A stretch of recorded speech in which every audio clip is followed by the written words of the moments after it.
The first thing I noticed was the smell of cold candle smoke at 7 in the morning, in a room where no candle had been lit in 40 years. I am the keeper of the long library at Home Court, the oldest wing of the House of Vesper, and I have walked that floor at the same hour every day for 19 years. I know the room the way a man knows his own breathing, which boards complain, which shutters stick, how the dawn light crosses the map cases at 7:45 and not a moment before. So when I stepped through the brass-bound doors that morning and caught that faint, burnt tallow ghost in the air, my stomach turned over before my mind could explain why. We use shaded electric lamps now. The old candle sconces along the gallery are sealed, decorative, dead. Nothing in that room should have burned in the night. I stood very still and looked at the long reading table where the state correspondence is laid out under glass for the council's morning clerks. The blotter was square to the edge, the way I leave it. The inkstand was capped. Everything was in its place, and that was exactly what frightened me, because a room that has been disturbed and then carefully undisturbed is more wrong than a room left in chaos. Chaos is an accident. Order restored by a stranger's hand is a decision. I told myself I was a tired old man imagining smoke. Then I saw the guard. He stood where he always stood, at the foot of the gallery stair, beside the cabinet of bound treaties, Sentinel Aldous Wren, of the court guard, a man I had nodded to 1,000 times and never once heard speak. Red tunic, white gloves, the tall black bearskin, the rifle at his shoulder, eyes level and forward in the way those men are trained from boyhood until stillness becomes a second skeleton. He was not supposed to look at anything. His post was to be looked at, a fixed point of order at the door of the kingdom's memory. And yet, as I crossed the floor, I felt the smallest thing pass between us. Not a movement, a weight. His gaze had gone, for half a heartbeat, to the far wall, to the tall case of atlases beneath the gallery, and then forward again, as if he had decided I should know where he had been looking without his having to break a single rule to tell me. I am not a fanciful man. I catalog things. I do not invent them. But I followed that look and I went to the atlas case, and I knew before I touched it that something was wrong. The atlases are enormous, folios as tall as a man's torso, bound in calf, each one heavy enough to need 2 hands. They sit in vertical slots like the pipes of an organ, and they are never moved. The council reads digital scans now, and the originals are touched perhaps twice a year by me, with cotton gloves and a witness. I run my hand along their spines each morning out of pure habit, the way you might pat a sleeping dog. That morning my fingers reached the 3rd slot and stopped. The great Vesper World Atlas of the Old Survey, a book I had shelved 1,000 times, sat a 1/4 inch proud of its fellows. Not fallen, not pulled half out, just not quite all the way home, as though someone had slid it back in the dark and not known, as I knew, exactly how far it was meant to go. My pulse was loud in my ears. I looked back at Wren. He had not moved. He was a statue again, eyes forward, the perfect ornament at the door. But I understood now that the stillness was not absence. The man saw everything. He had been seeing it for some time. I did not pull the atlas out. Some instinct older than thought told me not to leave my own prints on whatever this was. Instead, I went to my desk, and I opened the ledger where the night porter signs the room shut, and the dawn clerk signs it open, and I read the times, and the cold went all the way down into my hands. The room had been signed shut at 11 the night before by the underporter, a sleepy boy named Tib. It had been signed open by me at 7. Between those hours the long library is locked, alarmed, and dark, and only 3 keys in the whole of Home Court can open it. Mine, the Lord Chamberlain's, and the master key in the steward's strong room. I checked my own key against the worn place on my watch chain where it has hung for 19 years. It was there. It was warm from my body. It had not left me. So a room that only 3 keys can open had been entered in the night, by candlelight, by someone who knew the books well enough to slide a folio almost home, and who had been careful, so careful, to leave no other trace. Almost no other trace. They could not put the smell back in the bottle. I should have telephoned the Chamberlain's office that instant. I will tell you honestly why I did not. The long library is my life's work and my responsibility, and the thought that crossed my mind that the breach had come through one of only 3 keys, 2 of which belonged to men far above me, made me afraid not of a thief, but of a story I could not yet see the shape of. I wanted to understand before I accused, and there was the guard. I cannot explain it better than this. Standing in that smoke-ghosted room, the one person I trusted without reservation was the man who had not said a word to me in 19 years. I crossed to him. I kept my voice low, the way you do near something sleeping. "Sentinel Wren," I said, "did anything happen in this room last night?" He did not answer. Of course he did not. He was on post, and the discipline that held him forbade it. But his eyes came down from the middle distance and found mine, and held them, and that was answer enough, yes. Then they moved deliberately, slowly, the way a man points with his whole attention when he cannot point with his hand, to the great map case beneath the gallery, the one whose 3rd folio sat proud. And then up, along the gallery rail, to the dim end of the upper floor, where the oldest shelving stands in shadow, to a stretch of paneled wall between 2 bookcases that I had walked past every day of my working life, and never once truly seen. He looked at that wall for a long moment. Then his eyes went forward again, and the statue closed, and I was alone with what he had given me. I went up the gallery stair on legs that did not feel like mine.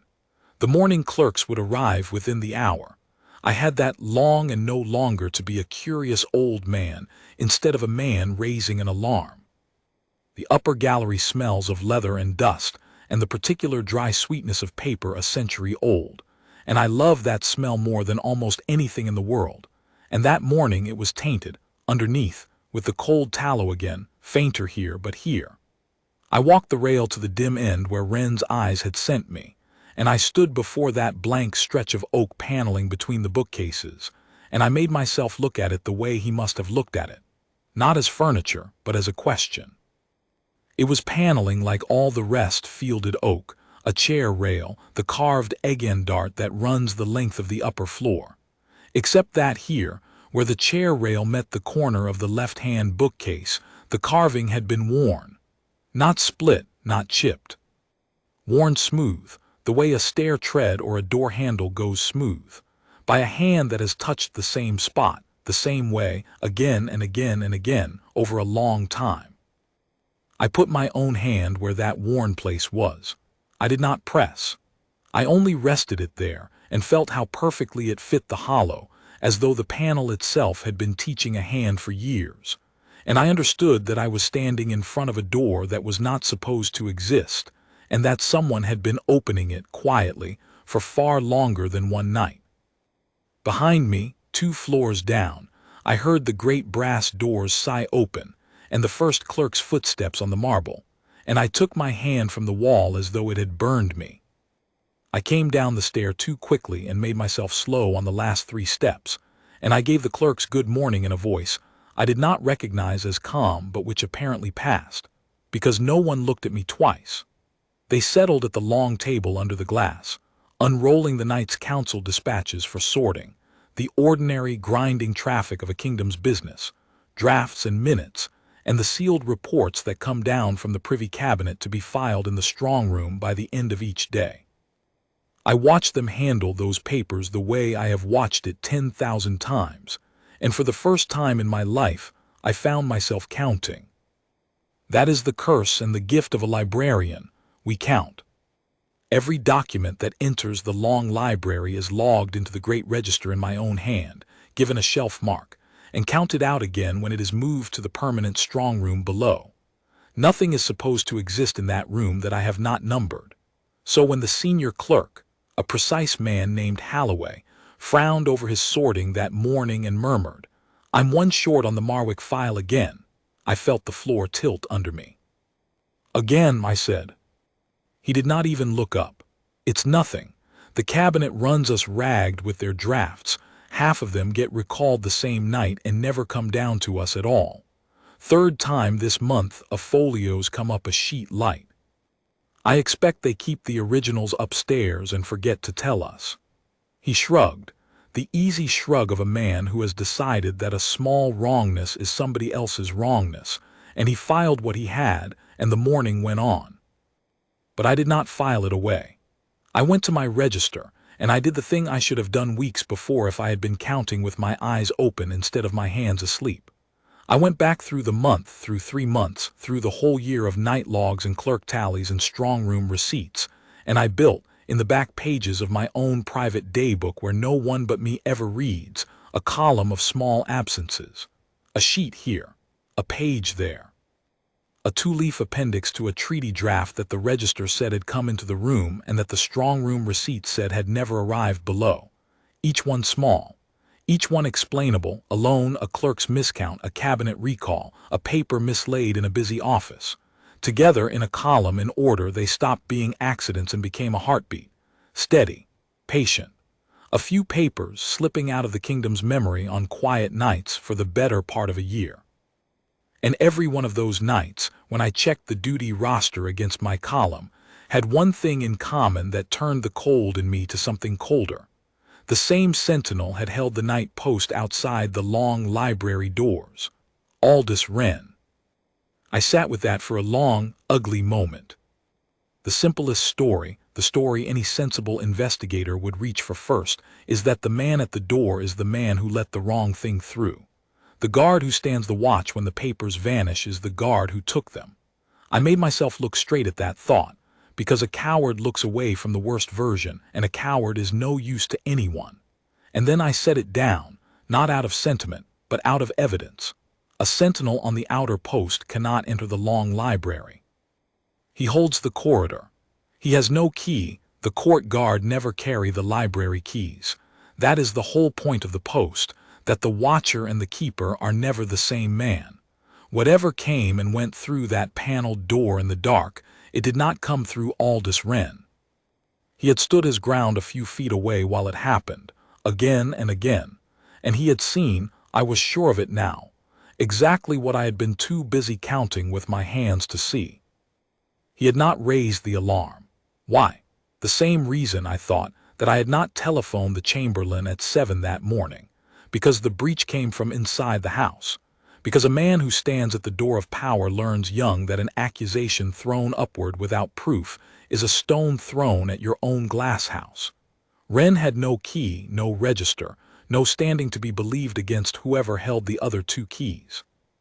He had what he always had, his stillness, and his eyes, and the patience to watch a pattern until someone with the standing to act finally walked into the room and smelled the smoke.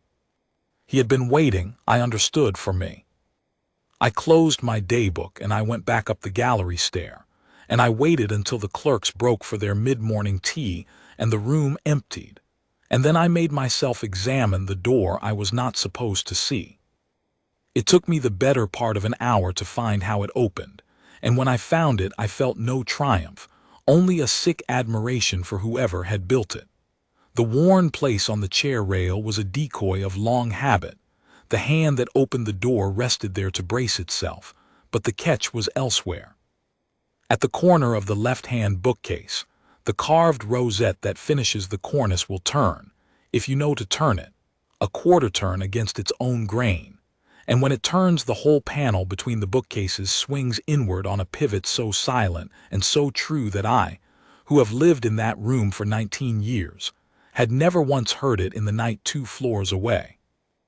Behind it was a space the width of a man's shoulders and the height of a low door, and a stair going down into the dark, and on the 3rd step from the top, where a careful person in a hurry might set something down and forget it for half a heartbeat, the cold ghost of candle smoke was strong enough to taste.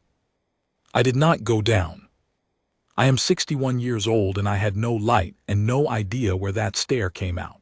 And some animal sense told me that to go down alone into a passage built for secrecy was how curious old men end up as a footnote in someone else's cover story. I closed the panel. The rosette turned home with the faintest click, like a tooth setting into a comb, and I stood there with my heart going, and I made, at last, a plan.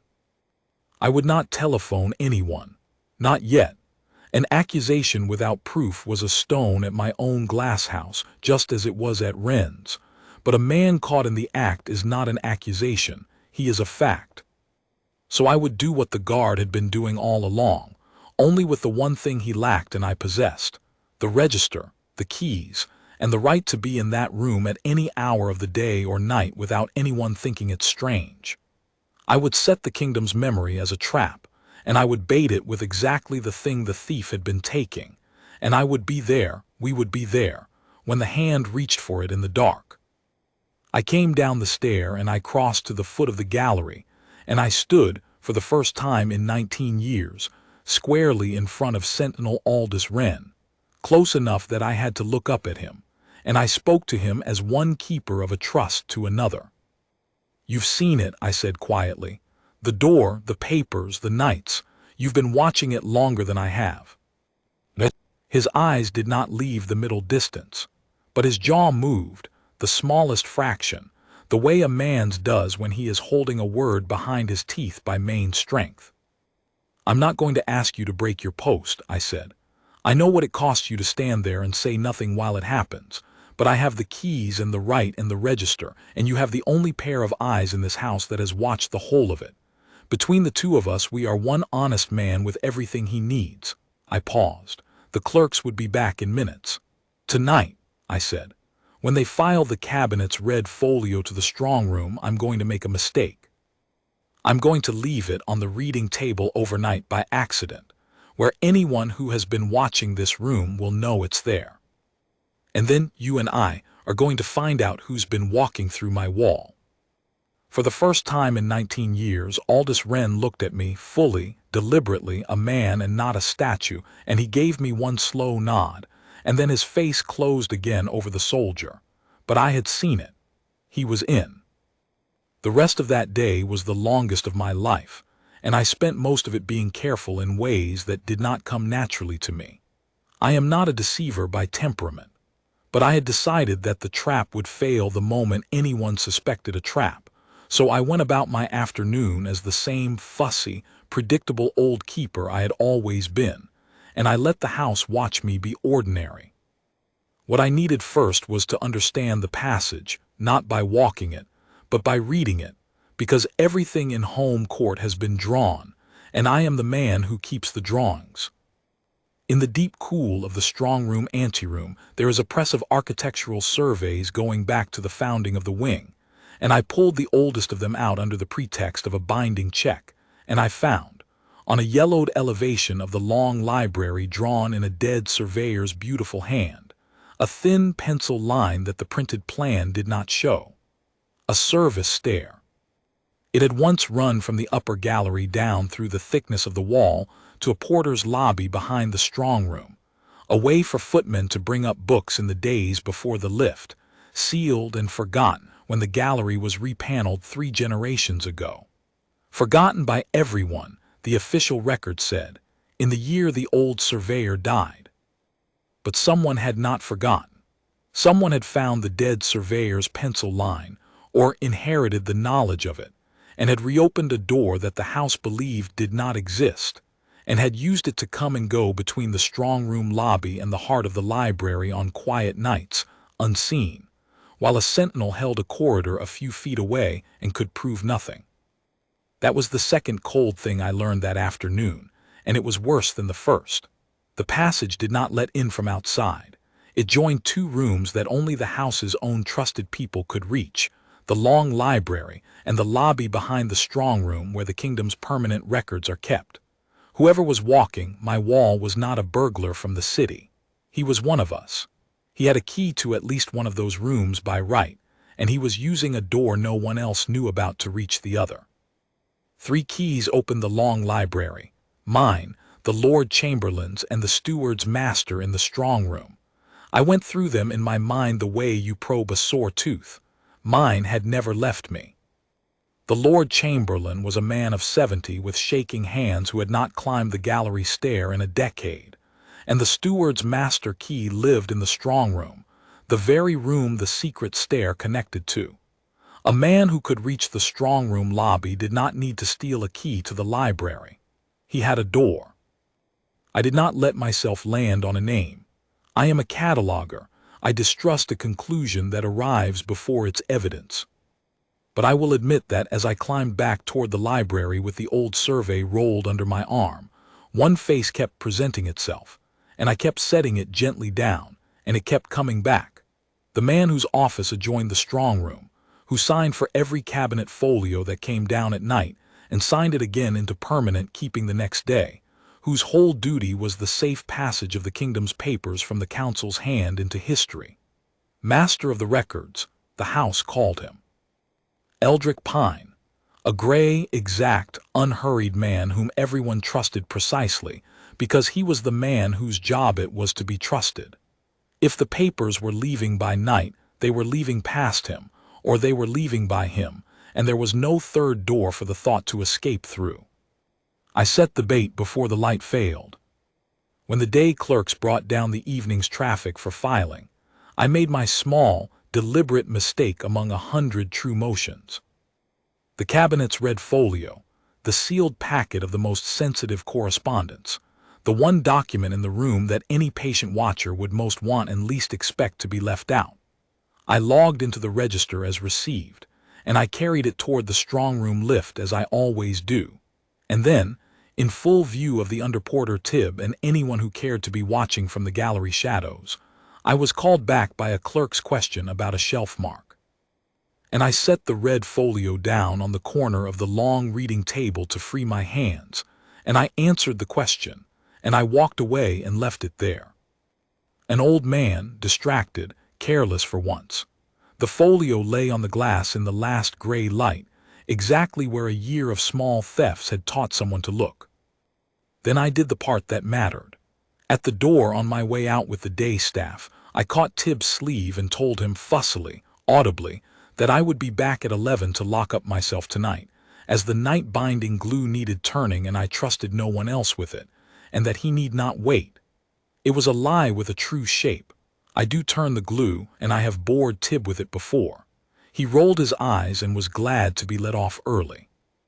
And so by 10:30, the long library stood as it stood every night, signed shut, lights dimmed to the single shaded lamp at my desk that I leave burning for the book's sake. Except that tonight the red folio lay forgotten on the table, and tonight the keeper had not gone home, and tonight, in the deep shadow at the foot of the gallery stair, the sentinel on post was a man who had agreed, with one slow nod, to stop only watching.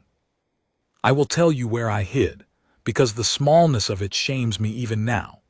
In the map well, the sunken alcove beneath the gallery where the great rolled surveys are stored upright in their tubes, with a reading slope I could crouch behind and a sightline between two map tubes, straight across the floor to the reading table and the paneled wall beyond.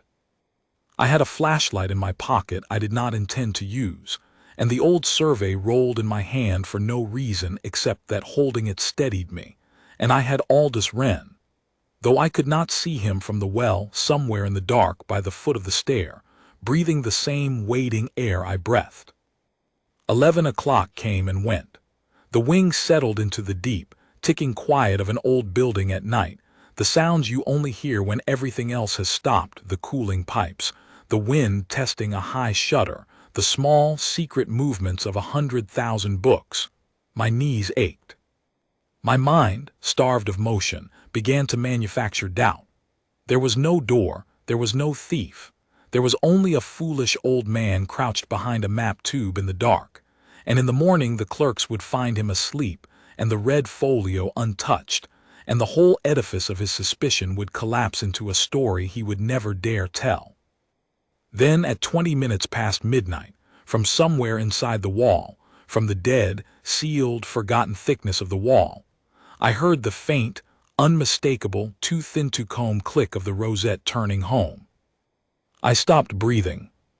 Through the gap between the map tubes I watched the paneled wall at the dim end of the upper gallery, and I saw it move, saw a tall, narrow slice of greater darkness open out of the dark, soundless, exactly as the dead surveyor's pencil had promised. A figure came through it. He carried no candle.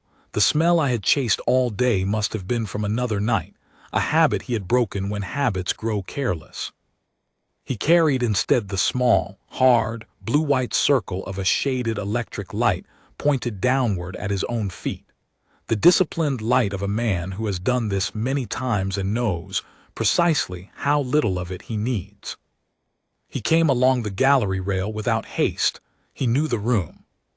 He did not grope or fumble. He walked the way I walk it, the way only someone who has crossed that floor 1,000 times can walk it in the dark, and that knowledge in his step told me more than his face would have. He came down the gallery stair, and his light passed, for an instant, across a pair of polished black boots and the hem of a red tunic at the stair's foot, and did not pause, because of course it did not. The sentinel is furniture. The sentinel is always there. A man who had been stealing past Aldous Wren for a year had long since stopped seeing him as anything but part of the wall. That was the thief's single, fatal error, and it was the same error every arrogant man in every story I have ever shelved has made. He mistook stillness for blindness. He mistook a disciplined man for an empty one. He crossed to the reading table. The blue-white circle settled on the red folio, and I heard him exhale a small, satisfied breath, the breath of a man collecting what he is owed. He set his light on the glass. He drew from inside his coat a slim case, and from the case a flat traveling camera of the kind the archivists use to copy fragile pages, and he opened the folio's seal with a thin blade, so neatly that I understood at once how a year of papers had gone missing without a single broken seal ever being reported. He was not stealing the papers. He was copying them and resealing them, and sending the originals down to the strong room in the morning exactly as the register said he should, short, now and then, only when a page was too tightly bound to photograph and had to leave whole. The kingdom's secrets had been walking out of that room not in the documents themselves, but in their image, night after night, into hands I could not yet see and dared not imagine. The thefts the clerks half noticed were only the spillage. The real wound was invisible, and it had been bleeding for a year. I knew then that I could not wait for him to finish and follow him, as I had half planned. A copied page is gone the instant the shutter falls. There is no getting it back. He had to be stopped with the camera open and the seal broken and the folio under his hand, caught not as a suspicion but as a fact, by a witness the house could not wave away. I had meant to be that witness. But I was an old man crouched behind a map tube, and the moment I rose he would hear me, and a cornered man with a year of treason behind him and a dark passage at his back would be gone through the wall before I cleared the well, and it would be my word alone against the most trusted man in the house. It was not my word alone. That was the whole of the plan I had made, and the whole of what I had not let myself fully understand until that instant. I was not the only honest man in the room with everything he needed. I had brought the other half. I do not know how Aldous Wren crossed the floor. I have asked him since, and he will not say, beyond that a man who has stood a post for 20 years learns the floor's silent boards as a part of his trade.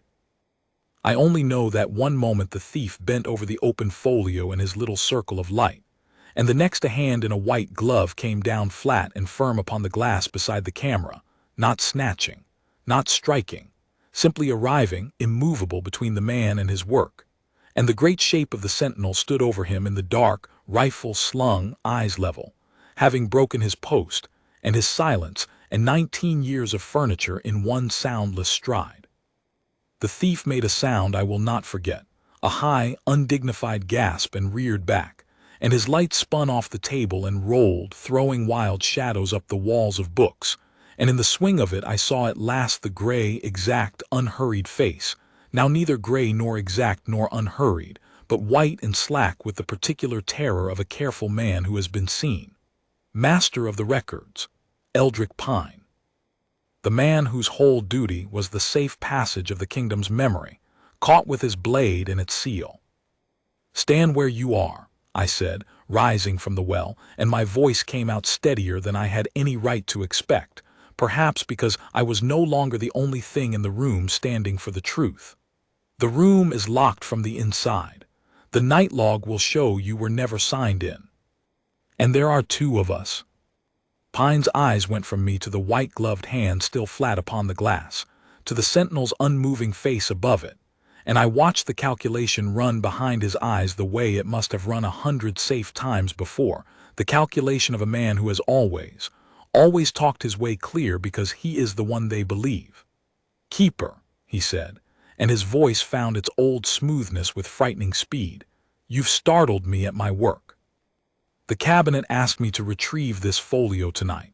It's irregular, I grant you, the hour, but if you'll let me explain."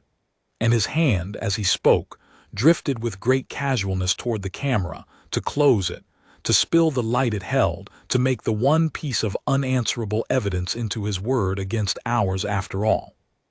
The white glove moved. Not to strike, I have to make you understand that it never once moved to strike. It closed gently and completely over the camera and lifted it out of Pine's reach and held it up plainly between us so that all three of us could see it. The open back, the unspooled frames, the copied secret caught in the act of being made. Wren did not say a word. He simply held the truth in his gloved hand where it could not be reached or spilled or argued away. And he looked at Eldrick Pine with the flat, patient, unbreakable steadiness of a man who has watched a wrong for a year and waited, and waited, and waited for the one honest moment when he would be allowed to put his hand upon it and not let go. And Eldrick Pine, master of the records, the most trusted man in the house of Vesper, looked at that gloved hand and that level gaze, and something in him understood that the wall he had been walking past for a year was not a wall at all, and never had been, and he sat down slowly in the reading chair as though his legs had been cut from under him, and he did not try to talk any more. I telephoned the Lord Chamberlain's office then, on the old instrument at my desk, and I will tell you that the hardest thing I did all that long night was to keep my voice level enough to be believed at 1 in the morning. But I had the camera, and the broken seal, and the open passage, and the sentinel standing watch over a seated, silenced man. And a fact, as I had told myself all day, is not an accusation. By 2 o'clock the wing was full of quiet, hard-eyed men, the Chamberlain's own people, and 2 officers of the court guard who came in without a word and stood at the doors, and a thin specialist from a branch of the household I had not known existed, who took one look at the camera in Wren's gloved hand, and at the unspooled frames and went very still, the way you go still when a small mystery turns out to be a large one. It was larger than I had let myself believe. The copied papers, the specialist told the Chamberlain in my hearing as the gray light came up, had not been going into Pine's own pocket for profit. He was a conduit. For the better part of a year, he had been photographing the cabinet's most sensitive correspondence as it passed through his hands and delivering the images, by a chain of go-betweens, out of the house and beyond the kingdom's borders, to a foreign interest that paid him in the one currency. A man like Pine could never resist not money, but the private, secret importance of being, behind his gray and trusted face, the most consequential man in the room. He had found the dead surveyor's stair in the old plans, exactly as I had found it, decades into a quiet career, and where I had seen a forgotten footnote he had seen a door, and he had used it to carry the kingdom's confidences out through a wall that no one living remembered was there. He had counted on 3 things, the specialist said, and the first 2 were sound. He had counted on the secret stair, which no one knew. He had counted on his own unimpeachable reputation, which no one questioned. And he had counted on the sentinel outside the library doors being exactly what a sentinel is meant to be, a fixed, blind, silent ornament, a man trained out of all reaction, a piece of the furniture of power that sees nothing and says nothing and stands. That third thing was where Eldrick Pine, who understood the architecture of the house to its hidden bones, had failed to understand the men who hold it up. He had mistaken discipline for emptiness. He had spent a year walking past a man whose entire profession is to see everything and disturb nothing, and he had decided that because the man never moved, the man never noticed, when the truth, as I had learned that long day, is the precise reverse. The stillness is not the absence of attention. The stillness is what attention costs. I asked Wren about it, weeks later, when the questioning was done, and the house had quietly closed its ranks around a scandal it would never speak of aloud, and Pine had been taken away to answer for what he had done in a court that does not sit in public. I asked him how long he had known. We were in the long library at dusk, the room hours again, the paneled door now a sealed and witnessed thing behind a steel plate and a new line in my register. He was off post, in plain clothes, and it was strange and good to hear his voice, which I had heard for the first time only after midnight on the worst night of my career. "I didn't know," he said. "Not the way you mean. I'm not allowed to know things. I'm allowed to stand and watch the corridor." He turned his cap in his hands. "But you stand a post 20 years, Keeper, and the room teaches you its rhythm same as it taught you yours. A man came down that gallery on certain nights and never on others. He walked like he owned the dark. And in the morning you'd come in and walk to that one case and touch that one book like something had told you it wasn't right." He almost smiled. I couldn't speak. I had no key, no proof, no standing. A guard who accuses the master of the records of treason on the strength of a man's footsteps is a guard who's finished, and he's finished without saving a single page. So I did the only thing the post let me do. I watched. And I waited for the one person in this house who could be in this room at any hour, who counted every paper by hand, who would smell the smoke. He looked at me. "I waited for you." "You could have lost everything," I said, "if I'd been wrong. If I'd telephoned the Chamberlain that first morning and named you instead of trusting you." "You weren't wrong," he said simply, "and you didn't name me. You came and stood in front of me and asked." He shrugged, the small, economical shrug of a man who has decided not to make more of a thing than it is. "Most people look at the post. You looked at the man inside it. That's the whole of it." I have thought about that often since. I am the keeper of the kingdom's memory, and I keep a great register in which every paper is counted in and counted out. And for 19 years I had taken comfort in the belief that the safety of all that memory rested in my locks and my keys and my careful hand. It did not. It rested, that whole year, in the patience of a man I walked past every morning without a word, a man who could not act and would not abandon his post, and so did the one thing left to a disciplined man when the wrong is real and the proof is out of reach. He held his ground and he watched, and he kept faith that an honest moment would come, and when it came, he put his hand upon the truth and did not let go. The paneled door is sealed now.